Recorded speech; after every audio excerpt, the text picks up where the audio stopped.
Hello friends, welcome back to our channel. तो हम लोग डिस्कस कर रहे थे UP triple S video exams के लिए हिंदी परिज्ञान एवं लेखन योग्यता।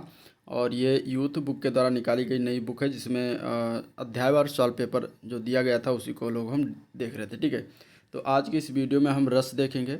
रस से संबंधित जितने भी क्वेश्चन पूछे गए हैं यूपी ट्रिपल एस में उसको हम बात करेंगे। इसके बाद इसी वीडियो में छंद को देखेंगे, फिर अलंकार को देखेंगे, इसके बाद इसमें हम मुहावरा को देखने वाले हैं। तो इसमें चार टॉपिक जो है इसमें हम कंप्लीट करेंगे। और इसमें अगर देखा जाए तो रस से 10 से 12 क्वेश्चन, मान के चलिए कि 20 क्वेश्चन लगभग रस से पूछा गया है, तो वो हम देखने वाले हैं। इसके बाद छंद से भी ऐसे ही 8-10 क्वेश्चन, 12 क्वेश्चन आए हुए हैं। और इसके अलावा 20-25 क्वेश्चन जो है अलंकार से आए हुए हैं। ठीक है, तो मुहावरा से लगभग 100 क्वेश्चन है।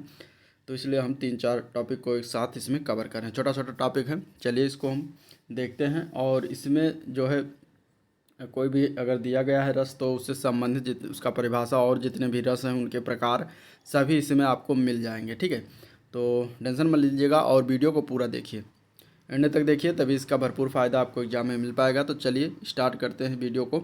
रस सबसे पहला चैप्टर हम देखेंगे। तो पहला क्वेश्चन लेते हैं। तो दिया गया है कि श्रृंगार रस का अस्थायी भाव क्या होता है। ठीक है, अब देखिए, जो भाव होता है वो भाव 4 प्रकार के होते हैं। किसी भी रस में 4 प्रकार के भाव पाया जाता है। पहला होता है स्थायी भाव, दूसरा है विभाव, तीसरा है इसमें आता है अनुभाव और चौथा है संचारी भाव। ठीक है, और सभी के प्रकार अलग अलग होते हैं। तो इसमें अगर देखा जाए तो रस की बात करेंगे, श्रृंगार रस की बात करेंगे तो श्रृंगार रस का स्थायी भाव होता है रति। ठीक है, आंसर ए पार्ट हो जाएगा रति। और रति मीन्स होता है प्रेम। तो श्रृंगार रस का स्थायी भाव जो होता है रति होता है, और इसका रति को प्रेम, रति का अर्थ प्रेम होता है, जो कि अस्थायी भाव होता है। अब विभाव में 2 प्रकार हैं, आलंबन और उद्दीपन। ठीक है, विभाव में 2 प्रकार हैं, आलंबन और उद्दीपन। आलंबन में अगर हम देखेंगे तो नायक नायिका का वर्णन किया जाता है, वो आलंबन में आता है। और उद्दीपन में जो पीछे बैकग्राउंड जो दृश्य होता है, जैसे कि सुंदर कोई प्राकृतिक दृश्य है, या फिर संगीत है, या फिर सुगंध है, चांदनी है, पुष्प है, ये सब जो है उद्दीपन में इसको डिस्क्राइब करते हैं। अनुभाव में अवलोकन और स्पर्श याद आता है। संचारी भाव में स्मृति और लज्जा है, मोह, हर्ष, आवेग, रोमांच, ये सब जो है संचारी भाव में होते हैं। तो इस तरीके से 4 प्रकार रस के होते हैं। इसमें आपको मेन याद करना है क्या, स्थायी भाव तो ज़रूर आना चाहिए, क्योंकि स्थायी भाव से क्वेश्चन बनते हैं, जो कि पहला क्वेश्चन आपके सामने है। चलिए अन्य रस की बात कर लेते हैं। तो देखिए, रस अगर हम बात करें तो रसों की सर्वमान संख्या साहित्य में 9 मानी गई है टोटल। और रस तथा स्थायी भाव की सूची देख लीजिए, इसमें दिया गया है। श्रृंगार रस का स्थायी भाव रति होता है, जिसका अर्थ प्रेम होता है। और हास्य रस का स्थायी भाव हास है। ठीक है, करुण रस का स्थायी भाव शोक है। और रौद्र रस का स्थायी भाव क्रोध है। ठीक है, रौद्र रस का स्थायी भाव क्रोध है। वीर रस का स्थायी भाव जो है उत्साह होता है। भयानक का स्थायी भाव भय होता है। विभत्स का स्थायी भाव क्या होता है, जुगुप्सा होता है। विभत्स मीन्स क्या होता है, विभत्स मीन्स होता है जो है घृणा टाइप का कुछ इस तरीके से। और जुगुप्सा का अर्थ ही होता है घृणा करना, या घृणा का भाव जहाँ हो, जैसे कि सहना, पीड़ा, इस तरीके से कीड़ा पड़ना, गलना, सड़ना, तो ये सब आता है विभत्स में। और अद्भुत रस का स्थायी भाव विस्मय, आश्चर्य जहाँ पर हो। ठीक है, और शांत रस का स्थायी भाव होता है निर्वेद। निर्वेद का अर्थ भी शांति ही होता है। ठीक है, तो इस तरीके से 9 रस हुए, 9 के स्थायी भाव हुए। अब देखिए, अगर भरत मुनि की बात करेंगे तो भरत मुनि एक कविते, तो इनके अनुसार रसों की संख्या कितनी है, 8 मानी गई है। भरत मुनि ने रसों की संख्या टोटल 8 माना है, लेकिन साहित्य में 9 रस का प्रयोग होता है, ये याद रखिएगा। अगला क्वेश्चन है, किस भाव का परिपक्व अवस्था को रस कहा जाता है। ठीक है, तो देखिए, स्थायी भाव का परिपक्व अवस्था जो होती है उसको रस कहते हैं। तो आंसर इसका डी ऑप्शन करेक्ट हो जाएगा। ठीक है, स्थायी भाव की परिपक्व अवस्था को रस कहा जाता है, और ये इसका मान के चलिए परिभाषा हो गया। स्थायी भाव ही रस का आधार होता है। स्थायी भाव की संख्या 9 मानी जाती है, क्योंकि टोटल 9 रस हैं। ठीक है, और एक रस में मूलतः एक ही स्थायी भाव होता है, जो काव्य के शुरू से लेकर आखिरी तक होता है। अगला प्रश्न देखते हैं, जो भाव मन में केवल अल्पकाल तक संचरण करके चले जाते हैं उन्हें क्या कहा जाता है। ठीक है, तो 4 प्रकार के भाव होते हैं रस में। तो ये जो भाव मन में केवल अल्पकाल तक यानी कम समय तक संचरण होते हैं, इसके बाद चले जाते हैं, वो संचारी भाव के अंतर्गत आते हैं। तो आंसर इसका ये पार्ट करेक्ट हो जाएगा। ठीक है, जिसको हम कहते हैं व्यभिचारी भाव। इसके संचारी भाव की कुल संख्या टोटल 33 मानी गई है, ये याद रखिएगा। नेक्स्ट क्वेश्चन, अमरस क्या है? अमरस, अमरस एक संचारी भाव है, आंसर बी पार्ट हो जाएगा। अमरस क्या है? एक संचारी भाव है। मन में आने जाने वाले भाव को संचारी भाव अथवा व्यभिचारी भाव कहा जाता है। संचारी भाव की संख्या कुल 33 है और उसमें से अमरस भी एक संचारी भाव है, जो विरोधी का अपकार करने की अक्षमता से उत्पन्न दुख के कारण उत्पन्न होता है। यह अपने अपमान या तिरस्कार के कारण उत्पन्न क्षोभ होता है, जिसको हम अमरस कहते हैं, और जो मन में ही आता है और फिर वापस चला जाता है मन से। ठीक है, तो आंसर, अब अगला क्वेश्चन देखते हैं।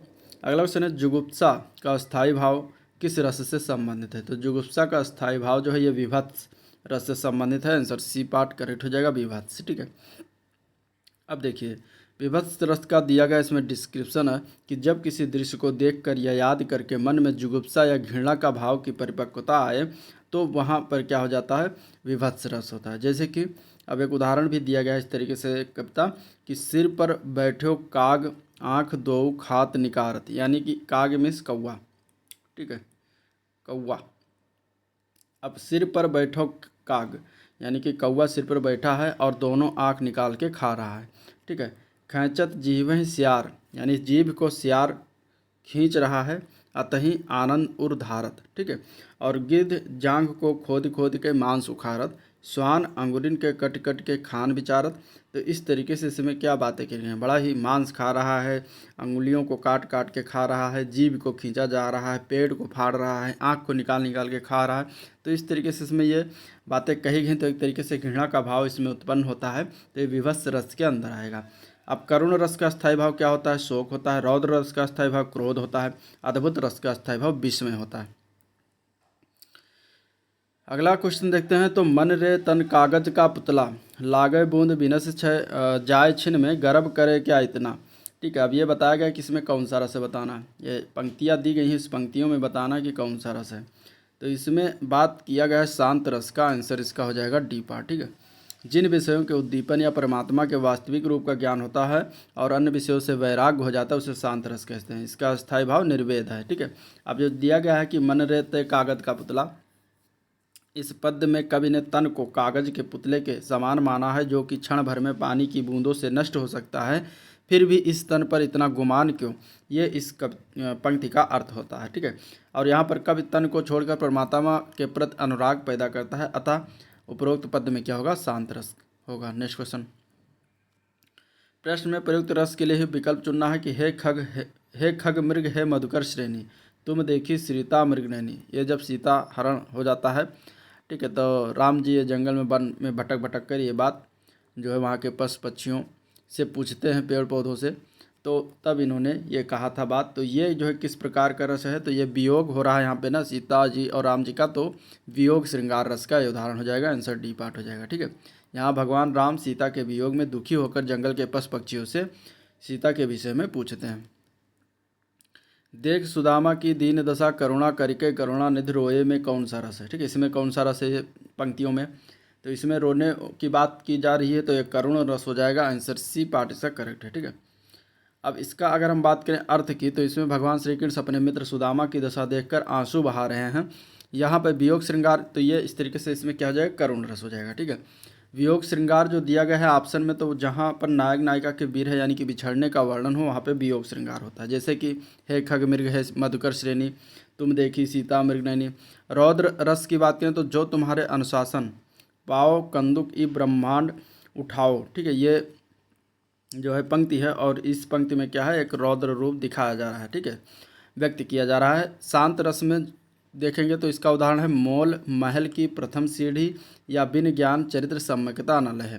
तो ये शांत रस का उदाहरण हो जाएगा। अगला क्वेश्चन, वीर रस का स्थायी भाव क्या होता है? तो वीर रस का स्थायी भाव होता है उत्साह, आंसर सी ऑप्शन करेक्ट हो जाएगा। ठीक है, वीर रस का स्थायी भाव उत्साह है। श्रृंगार का रति होता है, हास्य का हास्य, करुण का शोक, वीर का उत्साह, रौद्र का रोध, क्रोध भयानक का भय, अद्भुत का विस्मय और विभत्स का जुगुप्सा, शांत का जो है निर्वेद, सम, वैराग्य, ये सब शांत रस के स्थायी भाव। किस रस को रसराज कहा जाता है? यानी कि इनमें से अगर देखेंगे तो श्रृंगार रस को रसराज की उपमा दी गई है, तो आंसर ये पार्ट हो जाएगा। श्रृंगार रस के दो प्रकार हैं, संयोग श्रृंगार, वियोग श्रृंगार। संयोग श्रृंगार में क्या होता है? जहाँ नायक नायिका के मिलन का वर्णन हो। जैसे कि बतरस लालच लाल की मुरली धरी लुकाई, यहाँ पे संयोग श्रृंगार होगा। और दूसरा है वियोग श्रृंगार, जहाँ नाग नायिका के विरह यानी कि दूर का वर्णन हो तो वहाँ पे वियोग श्रृंगार होता है, जैसे कि हे खग मृग हे मधुकर श्रेणी तुम देखी सीता मृग, तो यहाँ पे वियोग श्रृंगार होगा। ठीक है, नेक्स्ट क्वेश्चन, विस्मय स्थायी भाव किस रस में? विस्मय स्थायी भाव जो होता है ये अद्भुत रस में होता है, तो आंसर सी ऑप्शन इसका करेक्ट हो जाएगा। ठीक है, विभत्स रस का स्थायी भाव जुगुप्सा या घृणा होता है। शांत रस का स्थायी भाव निर्वेद होता है। रौद्र रस का स्थायी भाव क्या होता है? तो रौद्र रस का स्थायी भाव क्रोध होता है, आंसर इसका ए पार्ट हो जाएगा। ठीक है, रौद्र रस का स्थायी भाव क्रोध होता है, आंसर इसका ए पार्ट हो जाएगा। इसके अन्य रस के स्थायी भाव में देखें तो भयानक रस का स्थायी भाव भय, वीर रस का स्थायी भाव उत्साह, अद्भुत रस का स्थायी भाव विस्मय। निम्नलिखित में से कौन सा विभत्स का विरोधी है? विभत्स का विरोधी तो वो होता है श्रृंगार। ठीक है, आंसर सी ऑप्शन इसका करेक्ट हो जाएगा। विभत्स का अर्थ है घृणा और इसका विरोधी रस श्रृंगार रस है, जिसका अर्थ है प्रेम। ठीक है, भयानक रस का अर्थ है भय और वीर रस का अर्थ है उत्साह। करुण का शोक होता है, करुण रस का स्थायी भाव शोक हो जाएगा, आंसर बी ऑप्शन इसका करेक्ट है। ठीक है, नेक्स्ट क्वेश्चन, अखिया हर दर्शन को भूखी कैसे रहे रूप रस रांची, ए बतियाँ सुन रूखी, इन पंक्तियों में कौन सा रस है?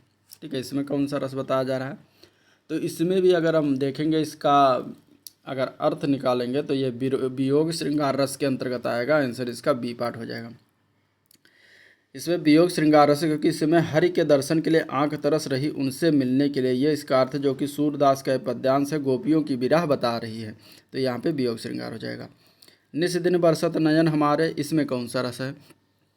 तो इसमें वियोग श्रृंगार इसमें भी है, आंसर सी ऑप्शन करेक्ट हो जाएगा। ठीक है, वियोग श्रृंगार हो जाए क्योंकि यहाँ पे नायक और नायिका के विरह का वर्णन हो, वहाँ पे वियोग श्रृंगार होता है। मेरे तो गिरधर गोपाल दूसरों ना कोई, जाके सिर मोर मुकुट मेरो पत सोई, अब इसमें कौन सा श्रृंगार है? तो इसमें श्रृंगार रस, सॉरी इसमें कौन सा रस है? तो श्रृंगार रस है, तो आंसर बी पार्ट हो जाएगा। ठीक है, श्रृंगार रस है। अगला क्वेश्चन है, भारतीय वृत्ति का संबंध किससे रस से है? भारतीय वृत्ति का संबंध किस रस से है ये बताना है, तो इसका आंसर हो जाएगा जो है सी पार्ट, ये अद्भुत रस से भारतीय वृत्ति जो है अद्भुत रस से संबंधित है। रस सूत्र के जनक कौन माने जाते हैं? तो रस सूत्र के जनक कहा जाता है भरत मुनि को, आंसर ए पार्ट करेक्ट हो जाएगा। ठीक है, भरत मुनि को कहा जाता है। ठीक है, रस सूत्र के जनक भरत मुनि को माना जाता है। इनके अनुसार रसों की संख्या 8 है, जबकि काव्य में रसों की संख्या 9 मानी गई है। श्रृंगार रस को सर्वश्रेष्ठ रस माना जाता है। शांत रस का स्थायी भाव क्या है? तो शांत रस का स्थायी भाव निर्वेद होता है। श्रृंगार का स्थायी भाव रति होता है। विभत्स का स्थायी भाव घृणा अथवा जुगुप्सा होता है। तो ये हो गया रस, जो इतने सारे क्वेश्चन पूछे गए थे 2015 से लेकर 2022 के बीच में यूपी ट्रिपल एससी में, जिसको हम लोगों ने देखा। अब छंद की अगर हम बात करें, छंद में पहला क्वेश्चन है, किस छंद में 26 मात्राएं होती हैं तथा 12-14 पर यति होता है? ठीक है, तो ये हो जाएगा इसका आंसर सी पार्ट है। गीतिका जो होता है छंद, इसमें क्या होती हैं? 26 मात्राएं होती हैं। और गीतिका एक सममात्रिक छंद है। इसमें प्रत्येक पंक्ति में 26 मात्राएं होती हैं। प्रत्येक पद जो है 14 टू 12 मात्राओं के यत के अनुसार होते हैं। पद के अंत में लघु गुरु का होना अनिवार्य है। अब देखिए इसका उदाहरण, हे प्रभु आनंददाता ज्ञान हमको दीजिए, शीघ्र सारे दुर्गुणों से दूर हमको कीजिए, लीजिए हमको शरण में हम सदाचारी बने, ब्रह्मचारी धर्म रक्षक वीर व्रत धारी बने। तो ये एक गीतिका है और इसमें जो है 26 प्रत्येक पंक्ति में मात्राएं हैं। छंद से संबंधित गणों की सही संख्या क्या है? तो छंद से संबंधित गणों की सही संख्या होती है 8, आंसर सी ऑप्शन करेक्ट है। ठीक है, छंद से संबंधित गणों की संख्या 8 है। 3 वर्णों का एक गण होता है, जैसे कि यगड़, मगड़, तगड़, रगड़, जगड़, भगड़, नगड़, सगड़। तो ये होता है 8 जो संख्या होती है। ठीक है, नेक्स्ट क्वेश्चन, निम्न में से सम छंद मात्रिक, निम्न में से सम मात्रिक छंद का कौन सा उदाहरण है? सम मात्रिक छंद का उदाहरण चौपाई होता है, आंसर सी ऑप्शन इनमें से चौपाई हो जाएगा, आंसर सी करेक्ट हो जाएगा। ठीक है, और जबकि अगर हम बात करें दोहा और सोठा की, तो ये अर्ध सम मात्रिक छंद है। अब जिन छंदों के सभी चरण समान होते हैं सममात्रिक छंद होते हैं, जैसे कि चौपाई है, रोला है, गीतिका है, हर गीतिका है, ये सभी के क्या होते हैं? सभी के चरण समान होते हैं और ये सममात्रिक छंद के अंतर्गत आते हैं। और जिन छंदों के कुछ चरण यानी कि पहला और तीसरा एक समान होता है और अन्य दूसरा और चौथा उनसे भिन्न होता है और वह आपस में समान होते हैं, तो वह अर्ध सममात्रिक छंद होते हैं, जैसे कि बरबे, दोहा, सोरठा और लाला। ठीक है, तो ये हो जाएगा। नेक्स्ट क्वेश्चन, छंद पढ़ते समय आने वाले विराम को क्या कहते हैं? तो छंद पढ़ते समय आने वाले विराम को कहा जाता है यति। क्या कहा जाता है, यति कहा जाता है। आंसर इसका बी पार्ट हो जाएगा। ठीक है, छंद में नियमित वर्ण या मात्रा पर सांस लेने के लिए रुकना पड़ता है और इसी रुकने के स्थान को यति कहते हैं। छोटे छंदों में साधारणतः यत चरण के अंत में होती है, लेकिन बड़े छंदों में एक ही चरण में एक से अधिक यति अथवा विराम होते हैं। किसी छंद का प्रथम और अंतिम शब्द एक सा होता है, वो किस छंद में होता है, तो ये होता है कुंडलिया में। आंसर इसका ए पार्ट करेक्ट हो जाए, कुंडलिया। कुंडलिया जो है छंद का प्रथम व अंतिम शब्द एक सा होता है। इसमें कुल 6 चरण होते हैं, जिसमें 2 चरण दोहा और शेष 4 चरण रोला होते हैं। रोला छंद के 4 चरण होते हैं, प्रत्येक चरण में 11-13 के विराम से 24 मात्राएं होती हैं। छंद दोहा छंद अर्ध सममात्रिक छंद है, इसमें प्रथम और तीसरे चरण में 13-13 मात्राएं और दूसरे और चौथे चरण में 11-11 मात्राएं होती हैं। सोरठा छंद दोहे का उल्टा होता है। ठीक है, जो दोहा में होता है, दोहा में क्या होता है, पहला तीसरा में 13-13, दूसरा चौथे में 11-11, और ये सोरठा में उल्टा कर दीजिए। इसके प्रथम और तीसरे में 11-11 और दूसरे और चौथे में 13-13 मात्राएं होती हैं। ठीक है, अगला क्वेश्चन है, निम्नलिखित में से कौन सा छंद का प्रकार इनमें से नहीं है, तो वह है दृष्टांत। दृष्टांत जो होता है वो छंद का प्रकार नहीं होता, तो आंसर ये पार्ट हो जाएगा। बाकी सारे इसमें चौपाई, दोहा, सोरठा, उल्लाला, कुंडलिया, छप्पे, अहिर, रोला, आल्हा, हरगीत का बर्ब, ये सब छंद के प्रकार हैं। और आयोग ने इस प्रश्न का सही उत्तर माना था सोरठा। ठीक है, तो ये भी याद देख लीजिएगा। नेक्स्ट क्वेश्चन है, जिस छंद में 4 चरण, प्रत्येक चरण में 16 मात्राएं होती हैं, वो क्या कहलाता है, तो उसको हम कहते हैं चौपाई। ठीक है, प्रत्येक चरण में 16-16 मात्राएं हो, चौपाई होता है। आंसर डी पार्ट हो जाएगा।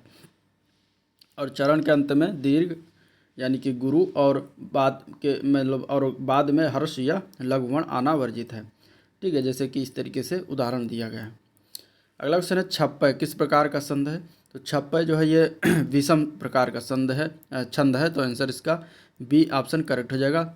छप्पय जो है विषम मात्रिक छंद होता है। यह रोला उल्लाला नामक 2 छंदों को मिलाकर बनता है और इसमें 6 चरण होते हैं। पहले 4 चरण रोला छंद के और अंतिम 2 चरण उल्लाला छंद के होते हैं। चौपाई के प्रत्येक चरण में कितनी मात्राएं होती हैं, तो चौपाई के प्रत्येक चरण में 16 मात्राएं होती हैं। आंसर सी ऑप्शन इसका करेक्ट है। ठीक है, तो ये हो गया छंद। अब देखते हैं इसमें छंद के बाद आता है अलंकार। तो अलंकार के क्वेश्चन देख लेते हैं। पहला क्वेश्चन दिया गया है, अलंकार में चरण कमल बंदो हरिराई, इसमें कौन सा अलंकार है, तो चरण कमल बंदो हरिराई में अलंकार होता है रूपक अलंकार। ठीक है, क्योंकि यहाँ पे तुलना की जा रही है रूप की, जहाँ पे उपमेय और उपमान में कोई अंतर न दिखाई दे वहाँ रूपक अलंकार होता है।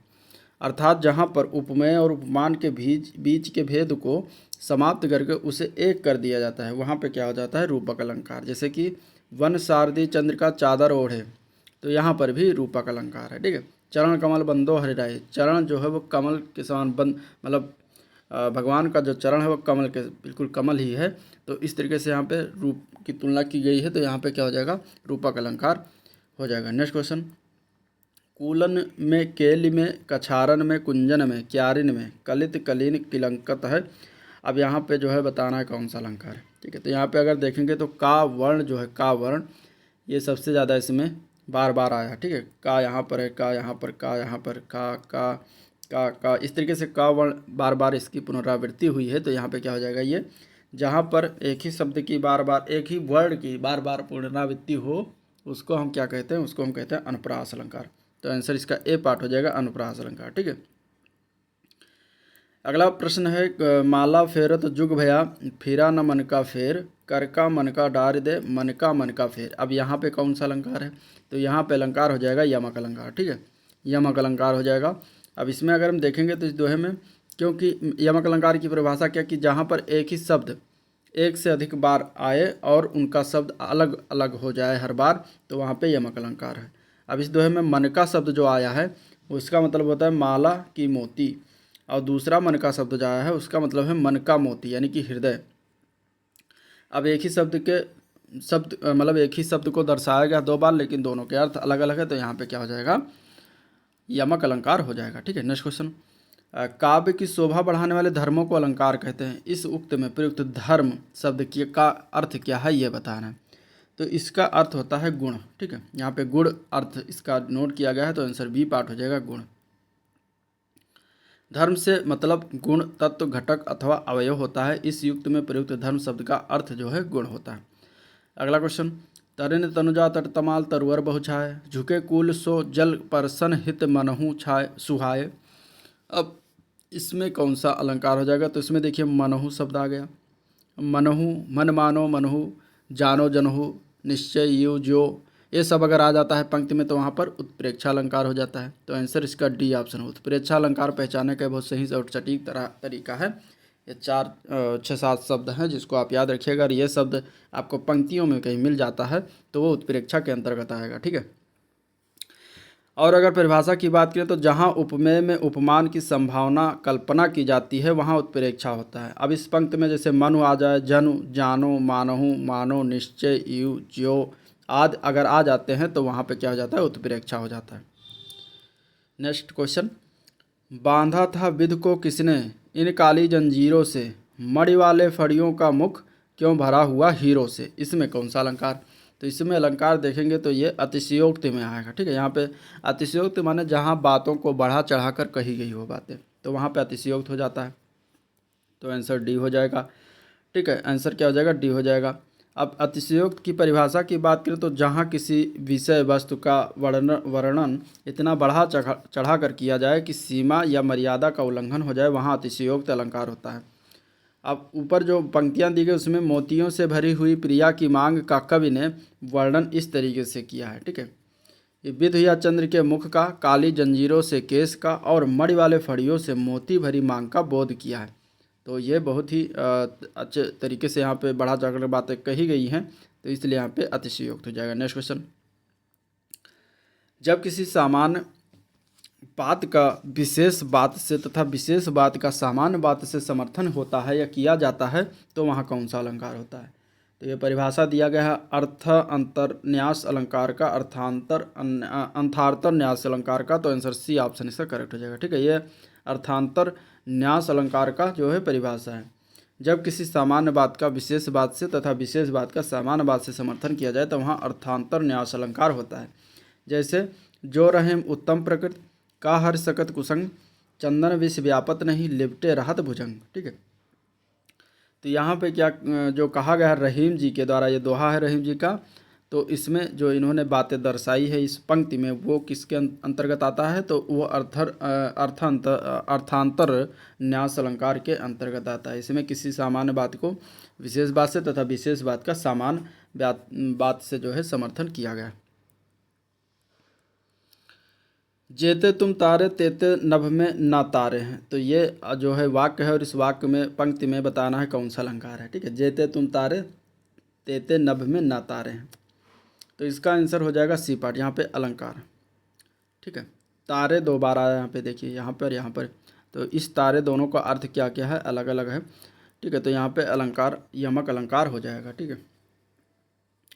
अब इसका अन्य एक उदाहरण है कि ऊंचे घोर मंदिर के अंदर रहने वाली ऊंचे घोर मंदिर के अंदर रहती है, ठीक है। तो यहाँ मंदिर दो बार आया है, अंदर भी दो बार आया है, ऊंचे घोर दो बार आया है। तो इस तरीके से यहाँ पे इस मंदिर का दूसरा अर्थ है, इस मंदिर का दूसरा अर्थ है। नेक्स्ट क्वेश्चन, दीप सा मन जल चुका है, इस पंक्ति में वाचक शब्द क्या है? देखिए दीप सा मन जल चुका है, इस पंक्ति में वाचक शब्द बताना। तो इसमें वाचक जो है सा शब्द हो जाएगा, आंसर बी पार्ट करेक्ट है, ठीक है। और यह उपमा अलंकार का उदाहरण है। उपमा के 4 अवयव या अंग हैं जिसमें उपमेय, उपमान, साधारण धर्म और वाचक शब्द होते हैं। प्रमुख वाचक शब्द निम्न हैं जैसे कि से, सो, सरिस, सम, ये सब क्या हो जाते हैं? ये सब वाचक शब्द होते हैं। और जैसे कि तैसे, यू आदि भी आते हैं, ठीक है। नेक्स्ट क्वेश्चन, प्रत्यक्ष के द्वारा अप्रत्यक्ष का चमत्कारपूर्ण वर्णन किस अलंकार का लक्षण है? तो प्रत्यक्ष के द्वारा अप्रत्यक्ष चमत्कारपूर्ण वर्णन जो होता है ये अनुमान अलंकार का लक्षण होता है। आंसर इसका ए पार्ट करेक्ट है। निम्न में से सही अलंकार का चयन करना है। पानी बिच मीन प्यासी, मोहि सुन सुन आवे हासी। अब यहाँ पे बताना है कौन सा अलंकार है। तो यहाँ पे विशेषोक्ति अलंकार होएगा, आंसर इसका सी पार्ट करेक्ट है।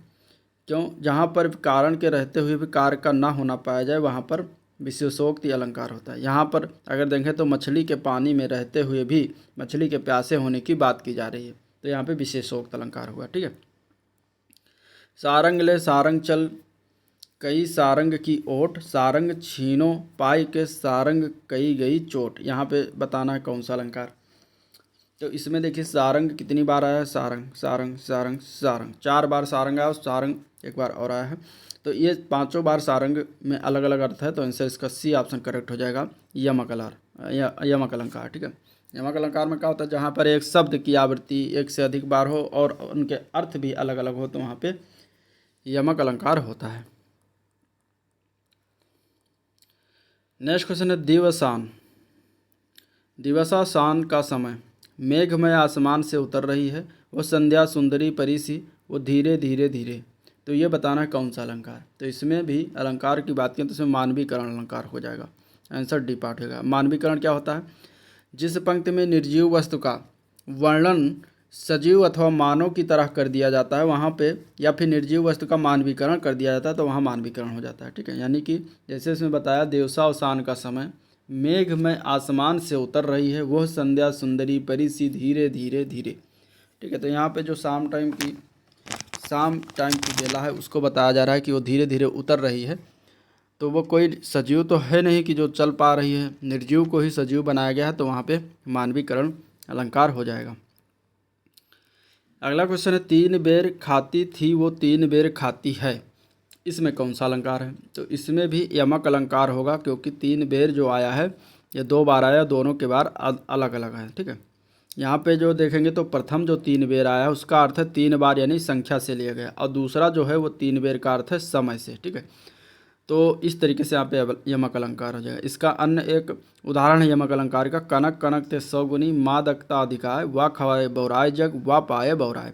तो ये भी जो है यमक अलंकार हो जाएगा, क्योंकि यहाँ पे कनक कनक के दूसरे अर्थ, एक कनक का अर्थ यहाँ पे वा खाए बौराय जग, तो धतूरा हो जाएगा, और दूसरा कनक वा पाए बौराय, यानी कि पाने से भी बौरा जाता है तो ज़्यादा सोना मिल जाएगा तब भी आदमी बौरा जाता है। तो ये दो शब्द हैं, दोनों के अलग अलग अर्थ हैं, तो यहाँ पर भी यमक हो जाएगा। अनुप्रास अलंकार क्या होता है, जहाँ पे वर्णों की आवृत्ति हो कई बार, तर्जन तर्जा तर्तमाल तरवर बहुछाया, तो ता की आवृत्ति ज़्यादा हुई तो वहाँ पे अनुप्रास हो गया। ठीक है, श्लेष अलंकार में क्या होता है कि जब एक ही शब्द के कई अर्थ निकले तो वहाँ श्लेष होता है, यानी एक ही शब्द है एक बार प्रयोग हुआ उसके कई अर्थ हैं, तो वहाँ पे क्या हो जाएगा श्लेष। श्लेष मीन्स श्लेष का अर्थ ही होता है चिपका हुआ। चिपका हुआ माने एक शब्द से अनेक अर्थ निकले। ठीक है, जैसे कि रहमन पानी राखी है, बिन पानी सब सून, पानी गए न उबरे मोती मानिस चून। अब यहाँ पे पानी के 3 अर्थ हैं। ठीक है, मोती के लिए चमक, और मनुष्य के लिए सम्मान, और चूने के लिए जल जो है पानी। तो मोती के लिए जो पानी होगा वो चमक का काम कर रहा है यहाँ पर, और मनुष्य के लिए जो है पानी का बात चमक की सम्मान की बात कर रहा है, चूने में पानी के लिए जल साधारण पानी की बात कर रहा है। तो 3 अर्थ हो गया, इसलिए यहाँ पे श्लेष अलंकार। और एक है रूपक अलंकार, तो जहाँ उपमेय को उपमान का ही रूप मान लिया जाए वहाँ रूपक होता है। जैसे समय सिंधु है चंचल भारी। ठीक है, यहाँ पे समय को ही सिंधु मान लिया गया है, तो यहाँ पे क्या हो जाएगा, रूपक अलंकार हो जाएगा। अगला क्वेश्चन है अलंकार का शाब्दिक अर्थ क्या होता है। तो इसका अर्थ होता है आभूषण। ठीक है, आंसर सी ऑप्शन करेक्ट हो जाएगा, आभूषण। वर्ण भाषा की सबसे छोटी इकाई है, इसके 2 भेद हैं, स्वर और व्यंजन। विशिष्ट का शाब्दिक अर्थ है सबसे अलग। ले चला साथ में तुझे कनक ज्यों भिक्षुक लेकर स्वर्ण झनक, इसमें अलंकार होता है। तो इसमें अलंकार की बात करेंगे तो इसमें उत्प्रेक्षा अलंकार है, बी पार्ट हो जाएगा। ठीक है, ज्यों शब्द जो आया है वो क्या हो जाएगा, उत्प्रेक्षा के अंतर्गत आएगा यहाँ पे। ठीक है, इसका एक ही चिन्ह है उत्प्रेक्षा कि किसमें उत्प्रेक्षा है किसमें नहीं है। तो जन जानो मनो मानो मनहु ज्यों आदि शब्द अगर आ जाए तो वहाँ पे उत्प्रेक्षा अलंकार होता है। नेक्स्ट क्वेश्चन है वही मनुष्य है जो मनुष्य के लिए मरे, इस पंक्ति में कौन सा अलंकार है। तो इसका अर्थ हो जाएगा बी पार्ट। ठीक है, यमक अलंकार। आंसर क्या हो जाएगा, बी पार्ट। यमक अलंकार होगा। यमक अलंकार की परिभाषा है कि एक ही शब्द 2 या 2 से अधिक बार आया और प्रत्येक बार उसके अर्थ अलग अलग हों। तो इस पंक्ति में मनुष्य शब्द 2 बार आया है, इसमें प्रत्येक के अर्थ अलग अलग हैं, तो यहाँ पे यमक हो जाएगा। अंबर पनघट में डुबो रही तारा घट उषा नागरी, इसमें कौन सा अलंकार। इसका आंसर हो जाएगा, इसमें भी जो है रूपक अलंकार है, आंसर सी ऑप्शन करेक्ट हो जाएगा। ठीक है, यहाँ पे जो बात की जा रही है वो आकाश पानी में डूबा हुआ प्रतीत हो, अर्थात जैसे आकाश में रात्रि में तारे जो हो जाते हैं और सुबह सूर्य के प्रकाश के आगे तारे नज़र नहीं आते, अर्थात इसमें रूपक अलंकार हो जाएगा। काली घटा का घमंड घटा, अब इसमें 2 बार घटा प्रयोग किया गया, दोनों बार के घटा का अर्थ अलग अलग आ रहा है, तो यहाँ पे यमक अलंकार हो जाएगा, आंसर ए पार्ट हो जाएगा। ठीक है, काली घटा यानी कि घटा मीन्स यहाँ पे बादल हो रहा है, काला बादल का घमंड घटा, घटना लास्ट में जो घटा लगा हुआ है वो घटने की बात हो रही है, कम होने की बात हो रही है। तो इस तरीके से दो अर्थ घटा के निकल रहे हैं। अगला क्वेश्चन है सकहीं सहित हर्षि अतिरानी सूखत धान पारुजान पानी, पराजन पानी, इसमें कौन सा अलंकार है? तो इसमें उत्प्रेक्षा अलंकार होगा। ठीक है, उत्प्रेक्षा अलंकार इसमें होगा। अब इसमें क्या होता है कि उपमेय और उपमान की संभावना की जाए, वहाँ उत्प्रेक्षा अलंकार है। इसमें मन मानो मनहु जनहु और जानो जो ये सब लग जाए तो पारजनु जो लगा है ये सब क्या है, इसमें रूपक अलंकार हो जाए। अगला प्रश्न देखते हैं। सौ शिव धनु मृणाल की नाई, तोरहु राम गणेन गोसाई, इसमें कौन सा अलंकार है इस पंक्ति में? तो इसमें उपमा की बात की जा रही है, तो उक्त पंक्ति में उपमा अलंकार हो जाएगा। इसके ऑप्शन देख लीजिए, उपमा अलंकार इसमें डी ऑप्शन करेक्ट है। जहाँ दो वस्तुओं में रंग रूप गुण धर्म आधार पर समानता का बोध कराया जाए वहाँ पर उपमा अलंकार होता है। जहाँ बिना कारण के कार्य का होना पाया जाए वहाँ कौन सा अलंकार होता है? तो वहाँ होता है विभावना अलंकार। आंसर बी ऑप्शन करेक्ट हो जाएगा। जैसे कि बिन पद चले सुन बिनु काना और कर बिनु कर्म करे विध नाना, ये तुलसीदास जी का ये दोहा चौपाई है और इसमें जो है क्या है, विभावना अलंकार हो जाएगा। संतो भाई आई ज्ञान की आंधी रे, इसमें कौन सा अलंकार है? तो इसमें रूपक अलंकार। आंसर इसका सी पार्ट हो जाएगा। ठीक है, आंधी जो आई, आने की बात की जा रही है, यानी कि गुण की अत्यंत समानता के कारण उपमेय में ही उपमान का अभेद का आरोप कर दिया गया, तो वहाँ रूपक अलंकार हो जाएगा। ठीक है, अगला क्वेश्चन। खिली हुई हवा आई फिरकी सी आई चली गई, तो यहाँ पे कौन सा अलंकार होगा? तो यहाँ पर भी रूपक होगा। ठीक है, यहाँ पर भी जो है रूपक होगा, सॉरी यहाँ पे उपमा होगा, रूपक नहीं होगा, उपमा होगा। खिली हुई हवा आई और फिरकी सी आई चली गई, तो यहाँ पे उपमा अलंकार होगा। ठीक है, जब एक वस्तु की तुलना दूसरी वस्तु से की जाए तो उपमा अलंकार होता है। तुलना प्रकट करने वाले शब्द जैसे कि सा सी से समान आदि अगर लग जाएं तो उपमा में अंतर्गत आएगा। जहाँ वर्णों की आवृत्ति हो अनुप्रास हो जाता है, जैसे कि चार चंद की चंचल किरणें, तो यहाँ पे चा वर्ण कई बार आया तो अनुप्रास हो जाएगा। उत्प्रेक्षा में जहाँ उपमेय में उपमान की संभावना की जाए, संभावना करने वाले शब्द जैसे कि जन जानो मनु मानो मनहु जनहु इत्यादि आदि शब्द आते हैं। पापी मनुज भी आज मुख से राम नाम निकालते, इस पंक्ति में कौन सा अलंकार है? तो इसमें अलंकार है विरोधाभास। जहाँ पे विरोध की स्थिति हो वहाँ पे विरोधाभास हो जाएगा, जहाँ विरोध न रहने पर भी विरोधा का आभास हो वहाँ पे विरोधाभास।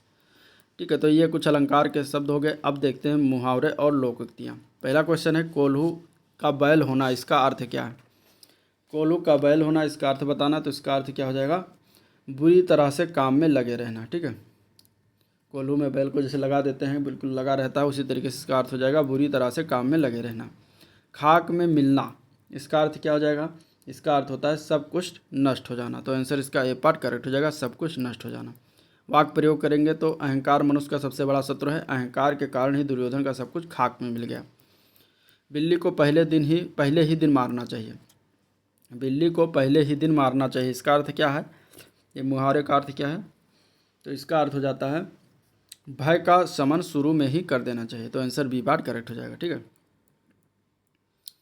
ख्याली पुलाव पकाना, ये भी मुहावरा, इसका अर्थ क्या होता है? तो ख्याली पुलाव पकाना मीन्स असंभव बातें की कल्पना करना, तो आंसर सी ऑप्शन करेक्ट हो जाएगा। ठीक है, शीर्ष पर पहुंचने के लिए हमें कठिन परिश्रम करना पड़ेगा, सिर्फ ख्याली पुलाव पकाने से कुछ नहीं हासिल होता। अगला क्वेश्चन है आ बैल मुझे मार, इसका अर्थ क्या है? तो आ बैल मुझे मार का अर्थ होता है जानबूझकर मुसीबत में पड़ना। ठीक है, तो आंसर बी पार्ट इसका करेक्ट है, जानबूझकर मुसीबत में पड़ना। बात का धनी मुहावरे का अर्थ क्या होता है? तो बात का धनी मुहावरे का अर्थ होता है वायदे का पक्का, आंसर इसका ए पार्ट करेक्ट है, वायदे का पक्का। अति का भला न बरसना अति की भली न धूप, इस लोकोक्ति है, और ये लोकोक्ति का अर्थ क्या होता है? तो इसका अर्थ होता है किसी भी बात या वस्तु का अधिक होना ठीक नहीं है, तो आंसर सी ऑप्शन करेक्ट हो जाएगा। अपनी करनी पार उतरनी, इसका का अर्थ होता है? तो अपनी करनी पार उतरनी का अर्थ होता है, अगर हम देखेंगे तो इसका अर्थ क्या हो जाएगा? इसमें देखिए स्टार लगा हुआ है जो कि ये कुछ इसमें गलती दी गई है। अपनी करनी पार उतरनी का अर्थ होता है अपने कर्म का फल स्वयं भोगना पड़ता है। ठीक है, तो अपने कर्म का फल स्वयं भोगना पड़ता है, जो कि इसमें कोई सटीक अर्थ नहीं दिया हुआ, इसलिए इसमें स्टार लगा हुआ है, गलती है। नेक्स्ट क्वेश्चन, आटा गीला होना, मुहावरे का क्या अर्थ है? तो आटा गीला होना मुहावरे का अर्थ है कठिनाई में पड़ना। आंसर बी पार्ट हो जाएगा। ठीक है। फूंक फूंक कर पैर रखना, मुहावरे का क्या अर्थ है? तो फूंक फूंक कर पैर रखना, सोच विचार कर काम करना। आंसर इसका डी ऑप्शन करेक्ट हो जाएगा। ठीक है। नेक्स्ट क्वेश्चन है, बेकार आदमी व्यर्थ के काम करता है, किस लोकोक्ति से संबंधित? अब यानी कि लोकोक्ति बताना कि किस लोकोक्ति का ये अर्थ है बेकार आदमी व्यर्थ के काम करता है। तो ठाली बनिया क्या करे, इस कोठी के धान उस कोठी में धरे। तो ये मतलब बेकार आदमी व्यर्थ में काम कर रहा है। तो आंसर सी पार्ट हो जाएगा। दूसरा, अंधा बांटे रेवड़ी फिर अपनों को दे, मतलब कि अधिकार मिलने पर अपने ही लोगों को फायदा करना। कहने से धोबी गधे पर नहीं चढ़ता, यानी कि अपनी इच्छा से कार्य करना। अंधे के हाथ बटे लगना, यानी कि बिना परिश्रम के अच्छी वस्तु हाथ लगना। अगले क्वेश्चन में मिलान करना है। गीदड़ भभकी, इसका अर्थ क्या होता है? गीदड़ भभती मीन्स व्यर्थ हाँकना, व्यर्थ की हाँकना। घड़ों पानी पड़ना मीन्स लज्जित होना। ठीक है। गुस्सा पीना मीन्स क्रोध दबाना, और आवाज़ उठाना मीन्स विरोध करना। तो इस तरीके से मिलान करने के लिए भी आ जाता है। तो आंसर इसका क्या हो जाएगा? D part. आयु में छोटा होने पर वो सबके कान कतरता। अब सबके कान कतरना इसका क्या अर्थ होता है? तो इसका अर्थ होता है जी बहुत चतुर होना। ठीक है। क्या अर्थ होता है? बहुत चतुर होना। तो आंसर बी पार्ट करेक्ट हो जाएगा, बहुत चतुर होना। जनता में सरकार का पतन नेताओं के अलग अलग मत होने से हुआ। अब अलग अलग मत होना मतलब डेढ़ चावल की खिचड़ी पकाना, इसका सही मुहावरा यह होगा। तो आंसर बी पार्ट इसका करेक्ट हो जाएगा। ठीक है। अन्य मुहावरा में ढाक के 3 पात का अर्थ है सदा एक सा बने रहना। ताली एक हाथ से नहीं बजती, मतलब झगड़ा एक ओर से नहीं होता। टेढ़ी अंगुली से घी निकालना का अर्थ है आसानी से काम न होना। कान में तेल डालना मुहावरे का सही अर्थ है, कान में तेल डालना मुहावरे का सही अर्थ है कुछ ना सुनना। ठीक है। तो आंसर डी पार्ट हो जाएगा। आप काज महाकाज का अर्थ क्या है? तो इसका अर्थ है काम को अपने आप करना सबसे अच्छा होता है। ठीक है। कोयले की दलाली में मुँह काला का अर्थ क्या होता है? कोयले की दलाली में मुँह काला का अर्थ होता है बुरे काम से बुराई मिलना। आंसर बी पार्ट हो जाएगा। कच्ची गोलियां खेलना मुहावरे का सही अर्थ क्या है? तो कच्ची गोलियां खेलना मुहावरे का सही अर्थ होता है डी पार्ट। ठीक है। अनुभव की कमी होना, आंसर डी पार्ट हो जाएगा। उसने पहलवान को कुश्ती में हरा दिया, इसमें हरा दिया स्थान पर कौन सा मुहावरा आता है? तो इसका आंसर हो जाएगा डी पार्ट। चारों खाने चित्त कर दिया, आंसर इसका डी पार्ट हो जाएगा।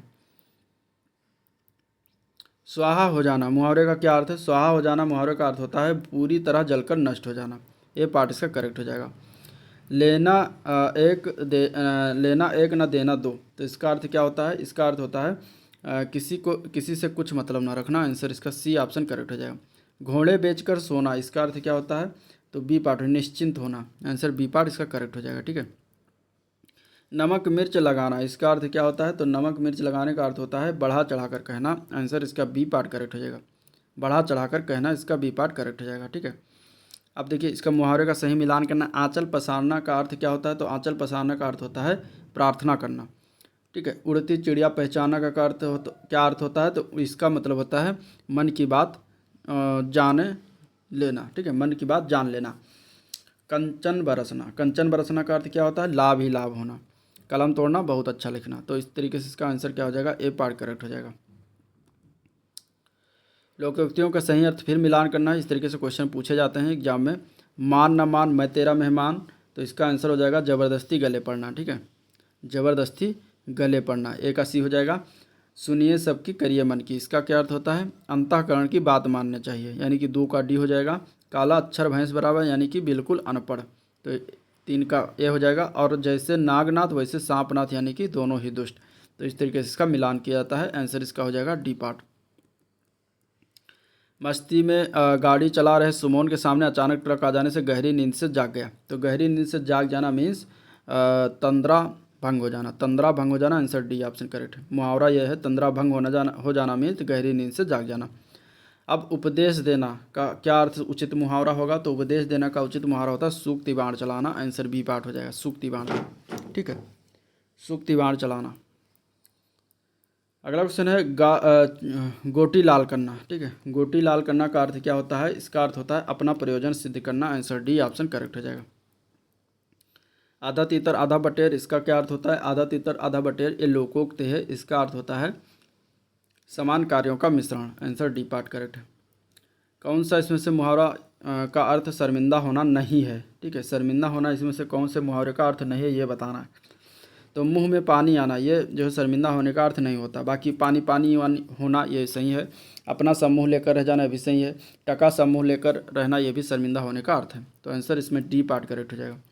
आँख खुलना मुहावरे का सही अर्थ क्या है, तो इसका अर्थ हो जाएगा ए पार्ट ज्ञान होना, ठीक है। अर्थ क्या है, ए पार्ट ज्ञान होना। नेकी कर दरिया में डाल, लोकोक्ति का अर्थ क्या है, तो नेकी कर दरिया में डाल, इसका लोकोक्ति का अर्थ है उपकार करके उपकार की बात को भूल जाना। Answer B part. चिराग तले अंधेरा ये लोकोक्ति है, इसका अर्थ क्या होता है, इसका अर्थ होता है निकट के दोस्त को न देख पाना। आंसर डी पार्ट हो जाएगा, ठीक है। आसमान से गिरा खजूर पर अटका, इसका अर्थ क्या होता है, तो इसका अर्थ होता है एक नई मुसीबत में पड़ना। आंसर बी पार्ट करेक्ट है। किनारे लगना मुहावरे का उपयुक्त अर्थ क्या होता है, तो किनारे लगना मीन्स किसी कार्य का समाप्त हो जाना। आंसर ए पार्ट करेक्ट हो जाएगा। आंसू पीकर रह जाना, इस मुहावरे का क्या अर्थ होता है, तो आंसू पीकर रह जाना मुहावरे का सही अर्थ है चुपचाप सह लेना, ठीक है। चुपचाप दुख सह लेना। Answer D part correct.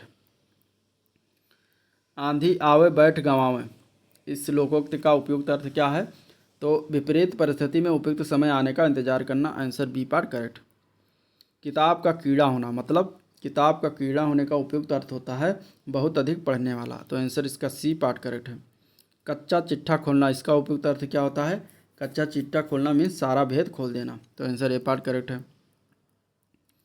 और कान का कच्चा एक होना अर्थ होता है, तो इसका मतलब हर एक की बात मान लेना, ठीक है। कान का कच्चा होने का अर्थ है हर एक की बात मान लेना। त्रिशंकु होना उपयुक्त अर्थ इसका क्या होगा, तो किसी और का और होना, ठीक है, किसी और का ना रहना। तो आंसर बी पार्ट करेक्ट।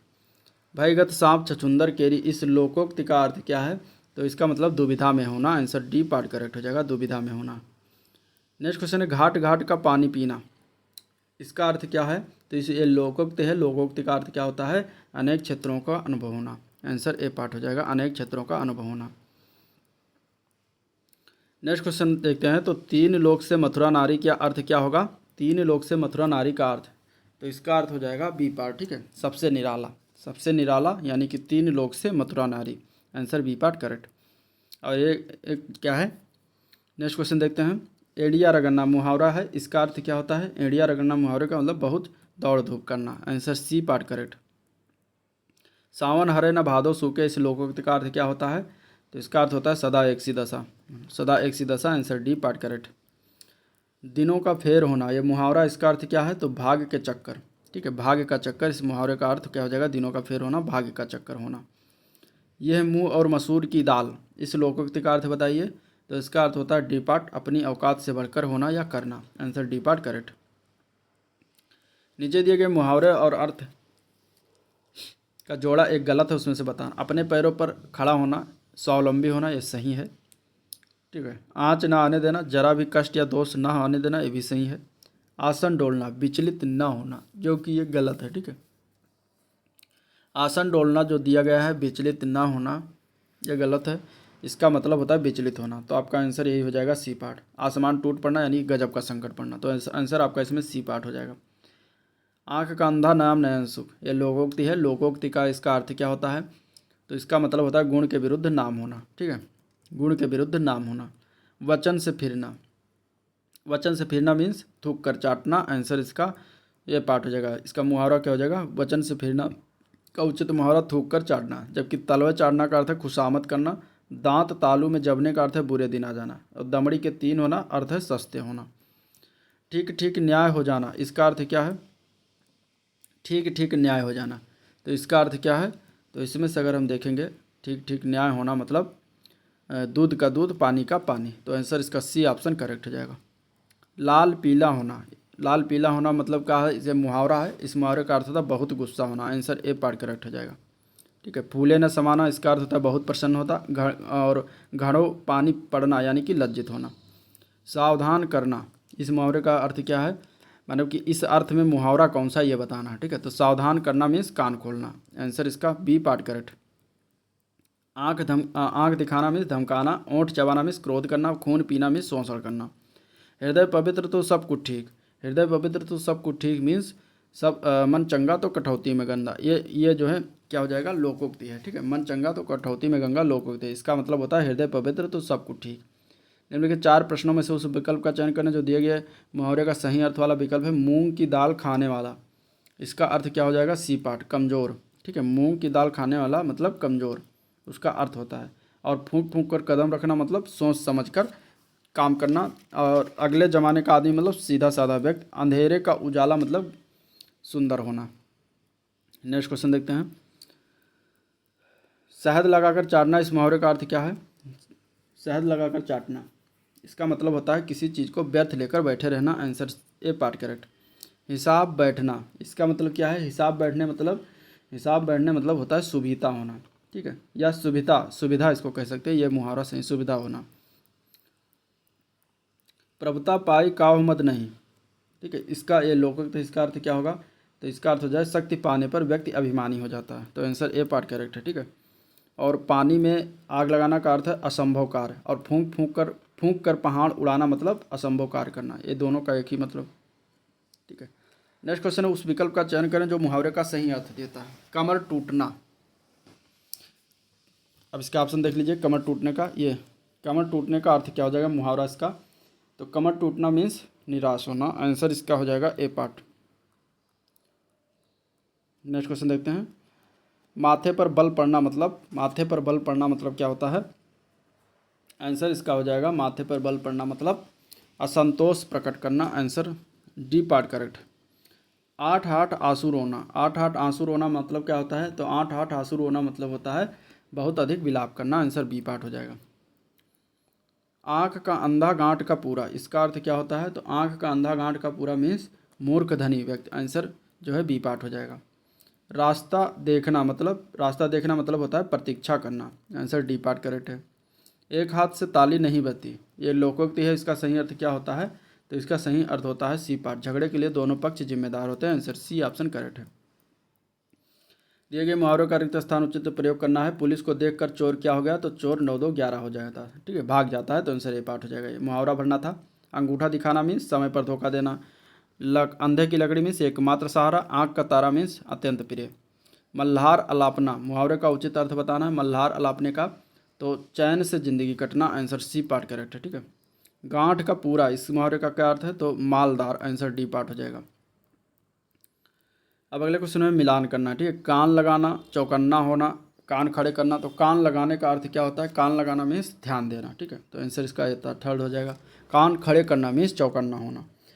आँख लगाना मीन्स क्या होता है? निगाह रखना। और आँख खुलना मीन्स सजग रखना। तो इस तरीके से इसका मिलान होगा, जो कि डी पार्ट इसका करेक्ट हो जाएगा। अगला प्रश्न देखते हैं। तो गुड़ गोबर कर देना मतलब, इसका अर्थ क्या होता है? गुड़ गोबर कर देना मतलब होता है बना बनाया काम बिगाड़ देना। आंसर सी पार्ट करेक्ट हो जाएगा। ठीक है, और अपनी हान करके मौज उड़ाना के लिए मुहावरा है घर फूंक तमाशा देख। नेक्स्ट क्वेश्चन, हथियार डाल देना, इस मुहावरे का सही अर्थ बताना है। हथियार डाल देना मीन्स होता है हार मान लेना। ठीक है, तो आंसर डी पार्ट करेक्ट हो जाएगा, हार मान लेना। ये ग्राम विकास कार्य में पूछा गया था। चमड़ी जाए पर दमड़ी न जाए, ये भी ग्राम विकास में आया था, लोकोक्ति है। तो इसका आंसर क्या हो जाएगा? आंसर इसका हो जाएगा सी पार्ट, बहुत कंजूसी करना। आंसर सी पार्ट इसका करेक्ट। आंखें खोल दी, इसका अर्थ क्या होगा? ये मुहावरा है। आंखें खोल दी, उसने मेरी आंखें खोल दी। तो आंखें खोल देना मीन्स भ्रम को दूर करना। आंसर इसका ए पार्ट करेक्ट। आग लगने पर कुआं खोदना, इसका लोकोक्ति का सही अर्थ क्या है? आग लगने पर कुआं खोदने का सही अर्थ होता है संकट के समय बचाव के लिए सोचना। तो आंसर बी पार्ट करेक्ट हो जाएगा। ठीक है, आसमान फट जाना, मुहावरे का सही अर्थ क्या है? तो इसका अर्थ होता है अचानक आफत आ पड़ना। आंसर इसका डी पार्ट करेक्ट हो जाएगा। स्वावलंबी होने के लिए सही मुहावरा, स्वावलंबी होना, इसका अर्थ क्या होता है? ये मुहावरा बताना, इसका ये तो अर्थ ही है, इसका मुहावरा बताना क्या मुहावरा होगा? तो पैरों पर खड़े होना। ठीक है, पैरों पर खड़े होना मतलब स्वावलंबी होना। पौ 12 होना मतलब खूब लाभ होना। पानी फेर देना मतलब बिगाड़ देना। पैर पर खड़ा होना मतलब स्वावलंबी होना। और फूंक फूंक कर पैर रखना मतलब सावधानी से कार्य करना। नेक्स्ट है लोकोक्ति है, बोए पेड़ बबूल का आम कहाँ से होए। ठीक है, कांटे का पेड़ बोओगे तो आम कहाँ से पाओगे? इसका सही अर्थ क्या है? कि जैसा काम करोगे वैसा ही फल मिलेगा। तो आंसर बी पार्ट करेक्ट हो जाएगा। अगला क्वेश्चन, लाभ ही लाभ, इसके लिए सही लोकोक्ति बताना है। तो लाभ ही लाभ मतलब 5 उंगलियां घी में, तो मतलब इसका अर्थ होता है लाभ ही लाभ। ठीक है, 5 उंगलियां घी का मतलब होता है लाभ ही लाभ, सब तरफ लाभ। 5 उंगलियां बराबर नहीं होते, इसका मतलब होता है सब आदमी एक जैसे नहीं होते। नेकी कर और कुएं में डाल मतलब भलाई का काम करके फल की आशा मत करो। नेकी और पूछ पूछ मतलब भलाई के लिए पूछना क्या। सदा एक समान, इसका अर्थ क्या होता है, सदा एक समान का अर्थ होता है सावन हरे न भादो सूखे, ठीक है, इसका लोकोक्ति ऐसे ही हो जाएगा। सांच को आँच नहीं, इसका अर्थ होता है सच्चे आदमी को कोई खतरा नहीं। सहज पके सो मीठा हो, मतलब आराम से किया गया कार्य सुखकर होता है। भागते चोर की लंगोटी से, मतलब कुछ ना मिलने से जो मिल जाए वही अच्छा। लश्कर में ऊँट बदनाम का अर्थ क्या है, तो लश्कर में ऊँट बदनाम का अर्थ है किसी दोस्त किसी पर और नाम किसी और का, तो आंसर डी पार्ट करेक्ट। कुजगह फोड़ा और ससुर वैद, इस कहावत का अर्थ क्या है, तो इसका मतलब है धर्म संकट की स्थिति, ठीक है, धर्म संकट की स्थिति इसका अर्थ हो जाएगा। हींग लगे ना फिट करी रंग भी चोखा, इसका मतलब क्या है इस लोकोक्ति का अर्थ, तो इसका अर्थ हो जाता है बिना खर्च अच्छा काम, ठीक है, बिना खर्च अच्छा काम। शोक करना, शोक करना के लिए मुहावरा क्या फिट बैठता है इसमें से, तो सिर पीटना, ठीक है, तो आंसर सी ऑप्शन करेक्ट हो जाएगा। और सिर चढ़ाना मीन्स बहुत दुलार प्रेम के कारण बिगड़ जाना। सिर भारी होना मतलब सिर में पीड़ा होना। सिर पर सवार होना मतलब किसी बात की धुन होना, किसी वस्तु के लिए जिद करना। दांत काटी रोटी का अर्थ क्या है, दांत काटी रोटी का अर्थ होता है गहरी दोस्ती, आंसर ए पार्ट हो जाएगा गहरी दोस्ती। अंग अंग फूले न समाना, इस मुहावरे का अर्थ क्या है, तो इसका अर्थ होता है सी पार्ट, ठीक है, बहुत आनंदित होना, आंसर इसका सी ऑप्शन करेक्ट हो जाएगा। आंख दिखाना मीन्स क्रोध या गुस्सा प्रकट करना। अंगारों पर पैर रखना मीन्स जोखिम में मुसीबत मोल लेना। गोबर गणेश मीन्स मूर्ख बुद्धू और निकम्मा। अंगारों पर पैर रखना, इस मुहावरे का सही अर्थ क्या होता है, तो जोखिम मोल लेना, आंसर डी ऑप्शन करेक्ट हो जाएगा, ठीक है। होनहार वीरवान के हो चीकने पात, इस लोकगीत का सही अर्थ क्या है, तो इसका अर्थ क्या होता है होनहार वीरवान के हो चुकने पात, तो इसका अर्थ होता है सी पार्ट होनहार बालक के गुण बचपन से ही दिखाई देने लगते हैं। एक से बढ़कर दूसरे, इसका अर्थ क्या होगा, इसके लिए सही अर्थ लोकोक्ति बताना है, तो इसका मतलब शेर को सवा शेर, ठीक है, इसका अर्थ क्या हो जाएगा एक से बढ़कर दूसरे। अन्य की बात कर लेते हैं, तो समर्थ को नहीं दोष गोसाई, मतलब सामर्थ्यवान के दोष अपराध की क्षम है। शेर को सवा शेर यानी एक से बढ़कर दूसरे।